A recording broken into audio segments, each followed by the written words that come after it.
Hello everyone, আমি অনির্বাণ। আমাদের channel আপনাদের সকলকে স্বাগত। আজকে এই ভিডিওতে কথা বলবো রক্তবীজ 2 এই ছবিটার টিজার নিয়ে। তো চলুন ভিডিওটি শুরু করা যাক।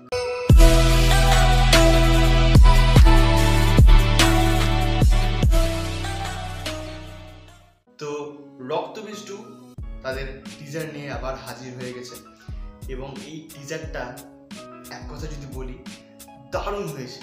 জাস্ট ফাটাফাটির টিজার প্রেজেন্ট করেছে। মানে সেই যে থ্রিলটা রক্তবীজ ছিল সেটা কিন্তু আবার এই টিজারের মাধ্যমে জাগিয়ে তুলেছে। এবং আমি এই টিজারের কী নিয়ে কথা বললাম, যদি লুক অ্যান্ড ফিলটা তো সেই একই রয়েছে, একটা যে ইনভেস্টিগেশন এবং এই যে মুনির আলম বা এই যে রক্তবীজ, যেরকম কত যে মুনির আলম লুকিয়ে রয়েছে সেটা নিয়ে যেরকম ইনভেস্টিগেশনের পোর্শন কিছু দেখিয়েছে, আবেগে তো জাস্ট ঘ্যামা লাগছে। এবং মিমি তো একটা দুটো সিনে তাকে বেশ ভালোই লেগেছে। আর শুরুতে যে গানের মাধ্যমে যে টিজারটা শুরু হয় বেশ ভালো লাগে শুনতে। আর একটা গান ছিল রক্তবীজ ছবিতে, গোবিন্দ দাস মাঝানের এরকম একটা গান ছিল, সেই গানটা এখানে একটা পোর্শন যেভাবে ইউজ করা হয়েছে ব্যাপক। এবার যদি আমি অ্যাকচুয়াল জায়গা নিয়ে কথা বলতে চাইছি অনেকক্ষণ ধরে, মানে এই লোকটাকে না সবাই আন্ডার এস্টিমেট করে গেছে এবং এই আন্ডার এস্টিমেটের জোরে আজকে তিনি এই জায়গায় এসে পৌঁছেছেন।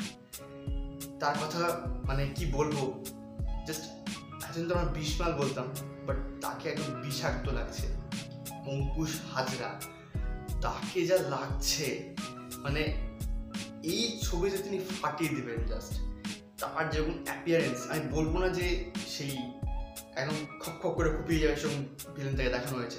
তার যেরকম চেহারা লুক, তার যেরকম যেভাবে তাকে দেখানো হয়েছে এই টিজারে, শর্ট পোর্শনে দেখানো হয়েছে, বাট তাকে কিন্তু ব্যাপক লাগছে। ওই যে তার স্মাইলটা না, যেরকম ভিলেনিয়াস স্মাইল তিনি দিচ্ছেন, দেখে আপনার মজা চলে আসবে। তো ডেফিনেটলি এই টিজারটা কিন্তু অনেক কিছু প্রমিস করছে।